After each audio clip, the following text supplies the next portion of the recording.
welcome back to another video. It's Overwatch League, but you might be noticing, but it's only Tuesday, Glenn. It's not time for the predictions yet. Nope, you're right, not time for predictions yet. Doing a different kind of video that I've been wanting to do for a while now. I'm going to be ranking the players. So I'm going to be ranking in Overwatch League. I'm going to go through all the characters in Overwatch, and I'm going to say who I believe to be the best hero or player at that hero for every hero, all 27 of them. So should be a lot of fun. Like I said, I've been wanting to do this kind of video for a long time. So we're gonna get right into it. I'm just gonna go from the hero gallery and just work my way around. Some of these are going to be a bit harder because a lot of some of these heroes do not see much play time at all, like Torbjorn, Symmetra, Mei, etc., etc. So those might be a little harder, but other than that, we're gonna hop right in. So first we have Ana. So for Ana, she's got a decent amount of playing time. Obviously not nearly as much as some of the other supports, such as Mercy, Zenyatta. I think she has probably less than Lucio as well, and now Brigitte. She's probably about the same as like Moira. So one of the least picked supports in the game. But with dive meta being so prevalent, it makes sense. So we haven't gotten to see a ton of her. This is more like from the past, and I'm only going to talk Overwatch League. I'm not going to say any players that aren't in Overwatch League, so don't expect to hear any names like that, like Hardblue or Raxu or whoever. But for Ana, I got to go with Jaehong from the Seoul Dynasty. He's pretty much known as the best in the world for a very long time, and he hasn't gotten to play her much this season. He's actually on main tank right now. He had to switch for the team. But when he has played her, I think he has shown that he's still the very best in the league. A lot of other ones have played well though. Moth from the Shock has been good when he's played her. Big Goose on the Gladiators. A lot of Onas have performed well, but I'm gonna go with Jaehong. Moving into Bastion. Again, haven't seen a lot of Bastion in the league. Honestly, I go with Surefour. When the Gladiators used Bastion early on in Overwatch League, they kind of used him mostly in preseason, then like a bit in Stage 1. They had a lot of success. He's known for his Bastion play before Overwatch League, and when he has played him in Overwatch League, he has performed on a high level. So that's why I'm going to go with Surefour for Bastion. Then moving on to Brigitte. So, I mean, obviously we've only seen her for 1 week, very small sample size, but of the players that played her, I guess I'd probably go with Mickey from the Fuel. He played her very well. Again, when he did play her, though, the other team wasn't running a Brigitte, and it's a lot easier to play her when you don't have a Brigitte to counter you. So that did make it a little easier for him. But I thought his positioning was very good. He was always in the right place. He knew what to do. He was always giving his teammates armor when they needed it. So yeah, I thought he did a very good job. I guess a couple of honorable mentions would be Jake from the Outlaws had some good performances on her. Bishu on the Gladiators has been pretty solid. So yeah, gonna go with Mickey on that one. Moving on to Diva. Now this is a tough one. Obviously we got a ton of great Divas in the league. Ones that pop into my head immediately are Meko, Poco, Cool Matt, Space. But I mean, the list goes on and on. Fury, Wuhall, Wuyall, Bishu. So there's a ton of great divas. Note has been really, really good.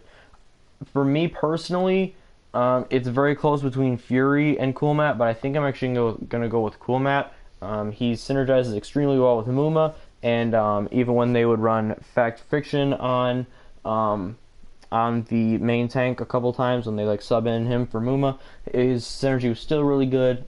He's very good at peeling, protecting his back line. He can also play aggro though. That's why I would go with him. He's like the best like mix. I feel like he's kind of in the middle. You have guys like Fury is a very defensive diva, and I'd say he's probably the best defensive diva. Then there's like Wuyall, who's a very aggressive diva. So I just think overall I like Cool Matt because he does so many nice things for his team. Moving on to Doomfist. We haven't seen a lot of Doomfist. I think the main guys who have played him are probably Hydration and Effect. I'm going to go with Hydration, though. He had some times where he would just whip out the Doomfist, and he went absolutely nuts. After first point on Hollywood, one time the Gladiators ran him on Doomfist, and they ripped through the map. There was one point where he had like 100 shields at least built up, or it might have been like 150.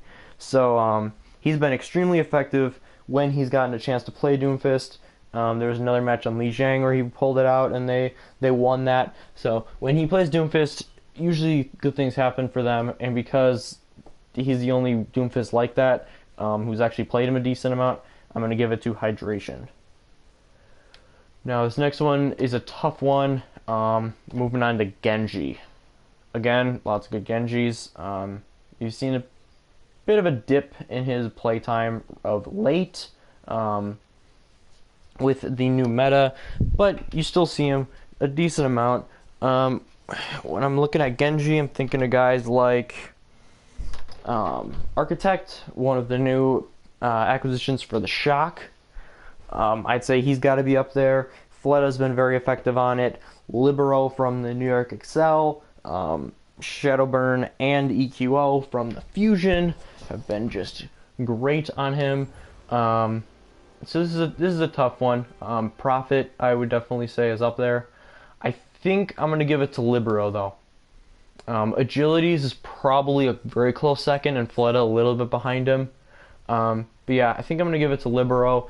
He has a lot of impact on him.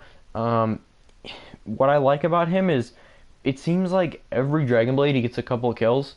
And with a lot of the other Genjis in the league, they're kind of like hit or miss. Like they either the enemy focuses them real fast and they get like ripped down, or they kill like 4 or 5 if they like really go off. But I like Libero because he is so consistent on it, and just because when he plays Genji, they've done very well. Their dive with him and Sabiobi has been great, and he is a large part of that. So I'm gonna give it to Libero. But like I said, Agilities has been so good. So is Fleta. Architect, amazing as well. Moving on to Hanzo. Now, I believe the best Hanzo in the world to be Raksu, but Raksu he's just a streamer. He's kind of like Hanzo one trick. I mean, he can play other heroes well, but Hanzo's his main thing. He's played him for so many hours. He's so incredible in the hero. But like I said, we're talking about Overwatch League here, so I can't say him. We've had a decent amount of Hanzo play. A little bit more lately in Stage 4. Some teams are opting for the double snipers on like King's Row and a couple other maps. So some guys that have stood out. If we're just talking about like Stage 4, the last couple games, Jake was actually really good on Hanzo. But Seagull has had moments where he's popped off on Hanzo. He's also had times where like he hasn't done much. Libero, again, very good on Hanzo. So it's a tough one. I'm actually going to say Libero. Libero gets 2 in a row. Again, it seems like he just always has a really solid impact whenever he plays him.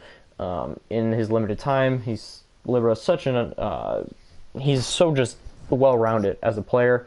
I'd say the best like all-around player in the league. Like he can just play so many heroes at a high level. So yeah, I'm going to go with him. But like I said, Seagull has been very solid. Guys like Dia and Jake that have been playing more recently have done very well also. Going on to Junkrat. So I'm going to give this to Jake from the Houston Outlaws. But Striker from the Boston Uprising has been very impressive on Junkrat. I think Hydration from the Gladiators has been very good, except his Riptire usage is really bad sometimes. But he's very good at getting kills and having good trap placement and dueling other Junkrats. But I'm giving it to Jake because he's the only Junkrat in the league where in Stage 1 he's been less impactful the other stages, but he's still been very good. He's the only Junkrat where like he just ends it for teams. He just puts teams down. So like they would have to change their whole comp to play against him, and that is it's pretty impressive for me.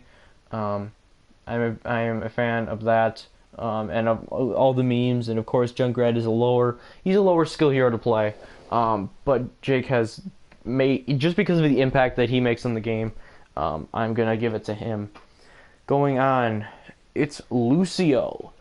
So, a lot of great Lucio players in the league. I mean, pretty much every team has like a really good one. You know, like if you go to the Uprising, Kellick's very solid. For Spitfire, you got Nuss and Closer play a good Lucio.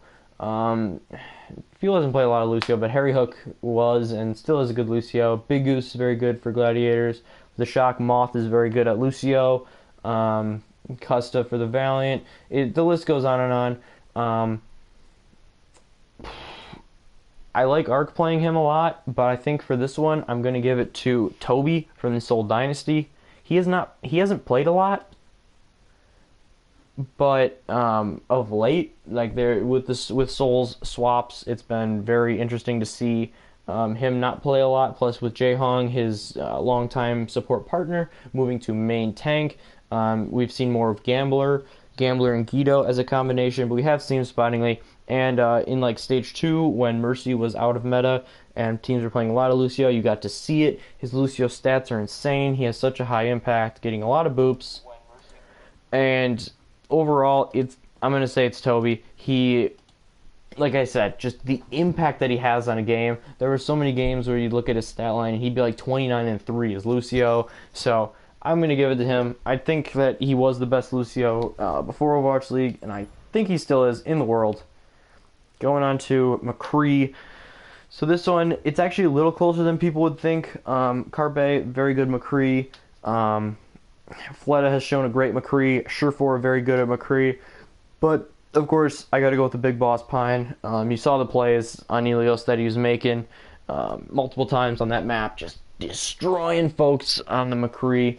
Some of the best and most fun clips to watch of Overwatch League have come from him on this hero, and just the damage output that he has, the accuracy, the awareness, it's all just off the charts. Gonna give that one to Pine from New York Excel. Going on to May. Now May is another tough one. Not a lot of playtime at all. I guess I would give it to Siegel from the Fuel. He's played her the most. He's had some very effective like walls that trap people in. His stats aren't great, but that's because the team hasn't done great. But on Nepal, they've always been pretty strong, especially on Village, which is the map he usually plays it on. And I think him playing that hero and playing her at a high level is part of the reason why Fuel has been a lot more competitive on that map. So we're going to move on to Mercy now. This is a pretty easy one for me. There are a lot of good Mercies in the league, but it's got to be Arc. He dies so much less than all the other ones. It's insane. His damage output is great. He's always healing his partner Jonak, and it's like people always say, oh yeah, Arc is pocketing Jonak, which he does. He pockets him a lot. And then Jonak gets a lot of kills, but then Jonak doesn't do a lot of healing himself. But like if the Mercy's only healing the Zen, and if the Zen's mostly doing damage, and those are the only two healers, then no one's getting healed, right? So they're dying. No, in New York, their tanks just don't die. They have great coordination. Arc still keeps all the other people up on the team, even with, I'd say Arc kind of leaves the DPSs alone, but that's totally fine with New York because they can handle themselves, and it obviously works for their team. If you look at their 29-3 record. So Arc just does such a good job keeping everyone alive, staying alive, just steady output, never out of position. His ult management is also very good. So this is a pretty easy one. It's a runaway for Arc. Now, this is another tough one. We're looking at Moira. Moira doesn't have a whole lot of play time. Pretty much every team, like their Zenyatta player, will sometimes play Moira. I go back and forth with this one. I think I'll actually have to go with Raucus from the Outlaws. Every time I've seen him on Moira, he's been very solid, charging those ults super fast, like Moira's can, staying alive. The other ones that have been good, though, I don't remember if it's because they're always switching him on and off. Either Nuss or Closer have been very solid on it for the Soul, or for the London Spitfire.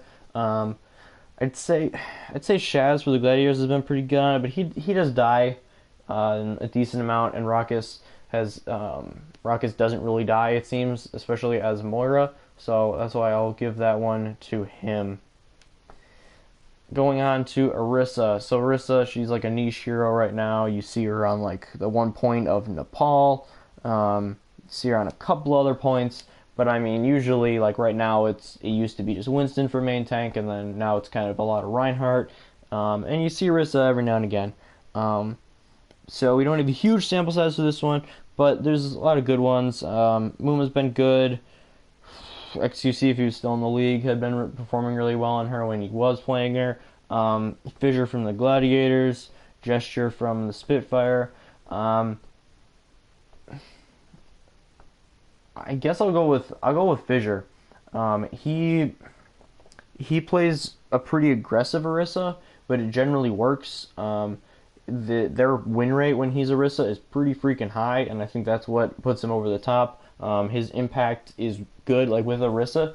He makes more of an impact than a lot of other Orisas in the league, I feel, just because like he creates a little more space, and he does die a bit more, but Fissure does just die a bit more in general. That's what you're going to get with him because he's very aggressive, because he's a tank that creates. He doesn't protect as much as he attacks, I guess, if you want to go with that meme. So I never liked that meme, but yeah, I'll give it to Fissure just because of the overall impact he has and the team's win rate when he plays the hero. Now going on to Pharah, this is a tough one. You gotta think about Libero. If he played more, Shadowburn would definitely be in the conversation. Agilities in like stages 3 and 4 has been very, very good on Pharah. For me, if you're just going by stage 1, it would be Flutta in a landslide. Like, he was by far the best in the league. Like, my jaw was like on the ground watching him play Pharah. But he hasn't played her much since then. When he has, he's still been very effective. This is a close one. Because Agilities has been playing her a lot more like recently, I kind of want to give it to him. But Libero's also been extremely good. But I am going to give it to Fleta from this old dynasty. Like I said, the way he was just playing Pharah, it was the highest level of Pharah I've ever seen in my life. In Overwatch's life, these last couple of years, he was just hitting so many direct rockets, destroying the opposing Pharahs in every duel. So I'm going to give it to him, even though we got Libero and Agilities and a couple other very strong Pharahs in the league. Another tough one, Reaper. So, I mean, you see him sometimes on Nepal. We saw him on Temple of Anubis, attack, and a little bit defense for second point. Honestly, I thought Surefour would play him more, but he hasn't played him much at all. I'm trying to think, like AKM from the Fuel has played him a decent amount. Yeah, not a lot of Reaper play. I think Carpe has played him sometimes, like just subbing in on the Fusion. So Reaper's just one of those guys who hasn't really played. So it's tough to say. I feel like when I watched AKM, like he was pretty good at like generating space and like doing damage, but then his ults were pretty non-effective. Yeah.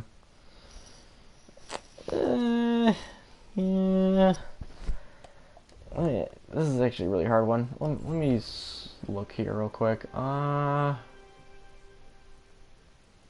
don't think anyone else that's played him, and if they've been like effective. It's funny, this is like my favorite hero and like one of my mains, and I can't even really think of who I'd give it to. I guess I'll give it to AKM. He's like the only guy I remember seeing play on the hero, if I'm totally honest. So yeah, maybe I'll amend that one later on, like in another video. I'll say, oh yeah, I went back and looked at the stats or whatever, and this is who it actually is. But I guess I'll say AKM right now. Yeah, moving on. We got Reinhardt. So we're seeing a lot more Reinhardt nowadays. I'd say this one, if Miro was playing, I'd say he'd be more up there with up here with the rest of the guys. But I think this one's kind of like a two-man show. It's Gesture and Fissure. I like Fissure more as a Reinhardt. I like my Reinhardts to be more aggressive than defensive. You know, like obviously you don't want him to be over aggressive, but having a Reinhardt that it like knows how to be aggressive and play it well is so much better than having a defensive one, in my opinion at least. So that's why I'm gonna go with Fissure. You want to talk about creating space? It's been great. You saw his big flank on Oasis. You see clips of him on the ladder just destroying folks as Reinhardt. So Gesture and Fissure both extremely good, but I'm going to give the edge to Fissure.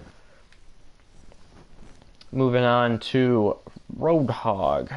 So again, this is another hero haven't seen too much of. We had actually like a lot of DPS players. I think it was like later stage 3. There were some comps, and I think they'll be the same way with stage 4 if you see them at all. They're gonna have like their DPS players flexing more towards it. There are a lot of good Roadhogs in the league. Surefour has been very impressive when he's played him. Taimu, a great Roadhog. EQO from Philly Fusion has been great, very effective at getting a lot of hooks in and just putting a lot of damage down, breaking down those shields. Meko from the New York Excel has also been extremely good. So this is a pretty tough one. We've had good performances from like Space, a couple other guys, but I honestly think I give it to EQO. He's had like the best games I've seen of Roadhog. Just like hitting a lot of right clicks, just like grabbing those hooks, making good use of the whole hog. Honestly though, if we saw a lot more of like Taimu on the Roadhog, he might be up there or number 1, and then Meko would probably be number 2 for me because he has been extremely effective when he's on it, but he's played a lot more diva than Roadhog. So I'll give it to EQO as best hog. Then Soldier 76. This one it's got to be AKM. I don't know like what even puts him over the top. Maybe it's just I think it's his Helix nades or his Helix missiles. They're always so effective for him. He's always in the right place as Soldier. He generates ultimates extremely fast. He's one of the best soldiers in the history of the game.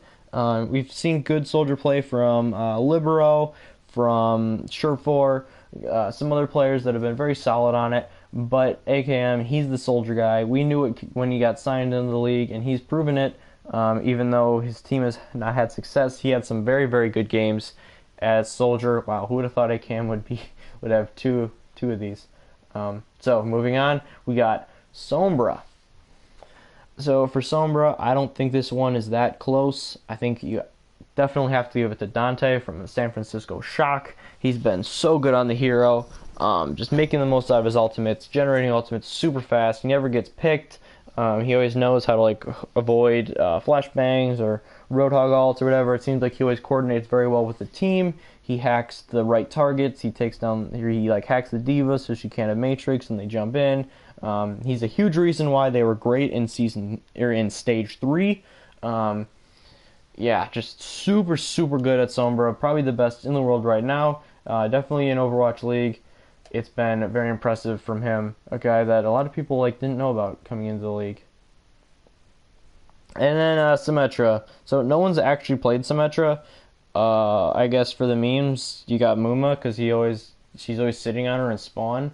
I don't know. I mean, if a team signed Stevo, the Symmetra one trick, then I guess it would be him, but he's not in the league. So I guess this is just a NA. Same thing with Torbjorn. He's been played a couple minutes by, I think, Toby, Taimu. Yep, Taimu played him a couple times for Fuel. Toby played him a couple times for Dynasty. Jake played him a little bit for the Outlaws and did absolutely nothing for attack. Like they did take the next point, but still, like his impact was so minimal. It seemed that I'm just saying NA for Torbjorn. Not available. Not enough sample size. These two heroes, they just have not been played at all. Moving on to a player who has been played a lot, it's Tracer. So a lot of people were back and forth on this one. A lot of people thought that it was like Prophet coming into the league. Then a lot of people went Savioli. And then when it was like late season 2, season 3, everyone got on the Striker hype train. As you guys know, I was never on that train. For me, it's got to be Savioli. He always comes up in the clutch. which is the most important in my opinion. Like, he always shows up when it counts, and he also performs very well otherwise. I mean, you saw him in the Stage 3 playoffs, in Stage 2 playoffs, he was also phenomenal. He's just a consistent performer. He doesn't do as much damage as some of the other players, but his impact is so good. He's great at assassinating the backline. Pulse bomb usage is off the chain. It's so good. And yeah, just overall, there's so many things to love about him. Like I said, Striker's been great. He's very good at doing what he does. I mean, Prophet has been absolutely great. Snillo, Carpe. There's a ton of good tracers in the league, but I gotta put Sabiobi at number one, just because of all the things that he does for his team. Widowmaker. Now, this is one that has been highly talked about. We've had a ton of Widowmaker play in the league. I think it's safe to say she's the most important DPS hero in Overwatch League now, especially with the fall of Tracer, I guess you should say. Her playtime has obviously plummeted because of Brigitte and the different comps. So a lot of people thought Widowmaker would dip too, but she hasn't. We've seen a ton of Widowmaker play. I mean, there's so many people to mention. Saya player would probably be number one for me if he had played more. Like, he was a new signing, so we haven't seen much of him. But when he has played, it's been so impressive. He's just dominated people in the Widow duel so much. There's so many guys to mention. Like, Libero hasn't played Widowmaker much, but he's been extremely effective when he has played.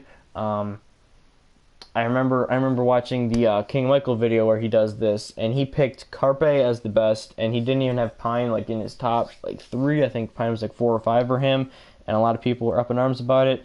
And his reasoning behind it was that Pine dies the most of like the Widowmakers, or like he's near the bottom in Widowmakers. But I respectfully, like, I no hate on him or anything, but I completely disagree with him. I think the reason Pine dies so much is because teams are so scared of him. They know they need to kill him, or he's gonna murder their team. He's gonna butcher everyone. Like, how many times have we seen a clip of him just wiping the entire team? They're all just gone. So for me, it has to be Pine. Because it's not even as much in the stats, just the impact he has on the game. The entire team has to change, like, entire enemy teams change their strategies just to counter his Widowmaker, and that's why you saw it in Stage 3. The win rate when he was in, rather than Libero, was sky freaking high. In Stage 1, we saw so many phenomenal clips from him, and he just dominates other Widowmakers just like Saya player does. He just wins duels. He kills everyone. He goes on aggressive flanks. Is he over aggressive at times? Yes. But does he make up for it with his play? Yes. So yeah, he's got to be number one for me, just based on his raw, sheer impact on the game and just the force that he is on Widowmaker. But there's a ton of people that I want to mention here. Like I said before, we got Saya player, Libero on the same team as Pine, has been very, very good. Soon has turned into a nice Widowmaker. You see him get dominated in the duels sometimes. He's not as great of a duelist, but he does do his job a lot of the time as Widow. And especially because he was pretty much a one-trick tracer before. You got to give him some props there in switching over and becoming good at it. Birdring in stages 1 and 2 was so good at Widow, one of the top, if not the top one in the league. Obviously, stages 3 and 4, it's been a huge struggle for him. He had his injury that I think he still might be dealing with. So that's been tough to see. But I mean, other ones that are notable Sure4, he's transformed himself into an extremely, extremely good Widow. Sometimes he's a little too passive for my liking, but he wins his duels a lot more than he loses them, and he just has a really good, like, high impact for the Gladiators. And you can tell that ever since he improved on the Widow, they've just been improving exponentially as a team. Architect from the San Fran Shock has played her a little bit. Very impressive. Hit a ton of shots. Dia from Shanghai Dragons has been very solid, but he's been shaky. He's kind of streaky. Sometimes he goes on like super aggressive flanks, and you're just like, well, it's probably a bad idea. Um, from the Outlaws, Linkser, I'd say is probably the second best duelist in the game. He's streaky. He's too streaky to be like a number one, but he's definitely up there with the best in the league. Like when he pops off, it's insane. Like he carries his team. Against the Uprising, he carried, like especially on King's Row, he carried so hard. He put the entire team on his back. He just threw him on his back and he said, "Let's go," and they won that easily because of him. I'd say the best duelist in the league is Fleta from the Soul Dynasty. He just does not lose to other Widows. Other than his impact outside of duels, I'd say, is not nearly as high as some of the other Widows, and that's why he wouldn't be the number one, but he's definitely up there. And then probably number two, either number two or three for me, I'd have him close to Saya player, is Carpe. He's been probably one of the more consistent Widows in the entire league. Stage 3, he kind of fell off a bit, but stages 1, 2, and then beginning of 4, he's been so good. He's also a guy that just dominates the duels. He'll get like triple kills, he'll get 4Ks. There was an insane clip of him on Lijiang where against Boston where who was it? Yeah, Striker for the Uprising gets 4 kills with his barrage, and you think, oh, maybe they'll flip the point. But at the same time when that's happening, Carpe kills Mistakes, the enemy Widow. He kills the Zarya, and then he kills the 2 supports, I believe. So he just 4Ks them right back, and they end up winning that fight and map because of it. So it's like so insane. There's a ton of just great Widows right up there. It's super hard to rank them like 1 through 6, but like I said, I have to give it to Pine just because of what he's been able to do to enemy teams and just for his team, just creating so much for them. Now, going on just a couple more, we got Winston. Winston, obviously, a ton of playtime for him. It has fallen off in stage 4 with the rise of Reinhardt, but he still gets played quite a decent amount. We got a huge sample size for him. And this is another tough one. I mean, there's a ton of good Winstons. I mean, when you think about Mono, New York, he's been so good. There's Gesture from London, Fissure from LA, Fate from LA, from the Valiant. Super's been a little spotty, but very good for the Valiant. There's just, or for the Shock, sorry. There's just so many good ones in the league. Muma for Houston has been great. Gamsu for Uprising, very good. Sato, who just came in for Fusion, has looked very, very good so far. So this is a tough one. For me, it comes down to, again, just like the Reinhardt one, it comes down to Gesture and Fissure. For this one, I got to give it to Gesture, just because Fissure makes more like spectacular plays than him. Like he gets more like triples with his Primal Rage, or like he does more at times. But Gesture he doesn't like overextend. Sometimes Fissure tries to do too much and he dies, and then it hurts the whole team. Like in situations where he doesn't have to press and like he could rely on his team, he doesn't. It seems like he either doesn't trust them or he either just has so much confidence in himself that he goes for that home run play, and then it screws it up for his team. So because of that, because Gesture just plays within his team so well, and I know London is struggling mightily lately, but it's 100% not his fault. Him and Prophet have been so rock solid the whole year. I got to give it to Gesture. He's so good at peeling back to help his backline. He knows when to be aggressive and when to be defensive. So I think that makes him the most well-rounded Winston in the league, and that's why I'm giving it to him. That one is very close. For Zarya, this is a pretty easy one. It's got to be Spree for the Houston Outlaws. This man was literally signed to Overwatch League because of his Zarya. Like, when Houston signed him, we knew, like I knew going in, I was like, oh yeah, they have Cool Mat too, so as long as it's dive meta, Cool Mat's going to be playing, and Spree's not going to be playing. But when they have a Zarya map, like King's Row, and now Zarya is just pretty useful on a lot of different maps, he's going to come in, and he's just going to shred people with Zarya. Oh, wow, big yawn. Some other ones though, I mean, there's a lot of very good ones. Poco has been impressive from the Fusion, also from the Fusion. Hotba I thought was very very good in the limited time he's played her. Kalios on Boston is probably number 2 for me. He's extremely good. Silk Road has been pretty impressive for the Gladiators. He's only played her a couple matches, but I thought his play was very good. So there's a bunch of great Zaryas, but it's got to be Spree. He gets his ult so fast. He gets fully charged all the time. He doesn't die. He has great bubble management. His tracking is phenomenal. I mean, you can't say enough good things about him on Zarya. When somebody only plays like a hero and they still get signed in a league that like favors versatility, you know that they're amazing at the hero that they play, and he is that for Zarya. I'd say probably the closest other Zarya for him in the world right now is Harblue, and he's not even on an Overwatch League team. He was on a team that tried to get to contenders. They unfortunately got super close but did not make it.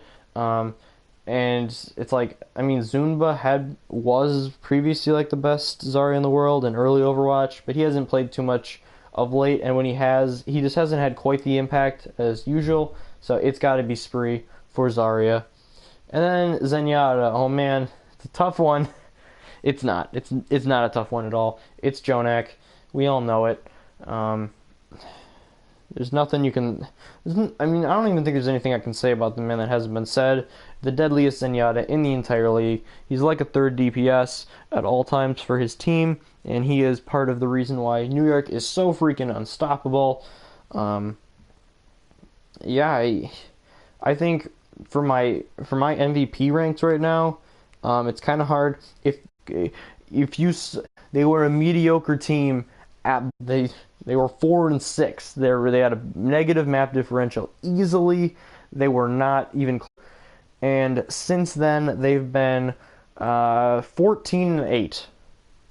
They started 4-6 and just great. But if LA doesn't make the overall playoffs, I don't think you can have your MVPs. So if they don't make the playoffs, if they finish like 7th or 8th, I don't know. It would be close. I might give it to Jonak. Jonak would definitely be up there. You got to put him up there. I mean, also Sabiolbi, Meko, Fled. I still think Fleta is up there with all of them. Striker has got to be in consideration. I don't think he's like the top, but I think that he's in the conversation. So, Prophet, it's going to be extremely interesting to see what the fans think for MVP right now. Based on the standings right now, I think I would give it to Jonak, barely over Sabiolbi, just because of the impact that he's had on Zenyatta and just the rest of the league. I mean, he's got the other Zenyatas in the league just like wishing they were him. And there's a lot of great Zenyatas in the league. Like Shaz from the Gladiators is so good. Great Zenyatas in the league. But Jonak he's on another level of all of them. And his just overall dominance of his peers is the reason he's the best Zenyatta in the league. And right now he's my MVP. Although, depending on how the rest of the stage shakes out, that could change. So that's what I think about all the top players for each character in the game. Like I said, some of them are tough because we haven't seen a ton of them. But let me know if you agree with my picks. Let me know if there's somebody that I just like forgot and you're like, wait, this person has got to be the best Roadhog. This person's got to be the best Reaper. Why didn't you think of them? So let me know what you think. I'm curious to know what you guys think. Do you agree with me on Pine, or do you side more with like Michael and some of the people that detract from Pine because of his deaths? So yeah, let me know in the comments. Hope you enjoyed the video. I hope you have a great day, and I will see you tomorrow for my predictions for week number 2 of Stage 4.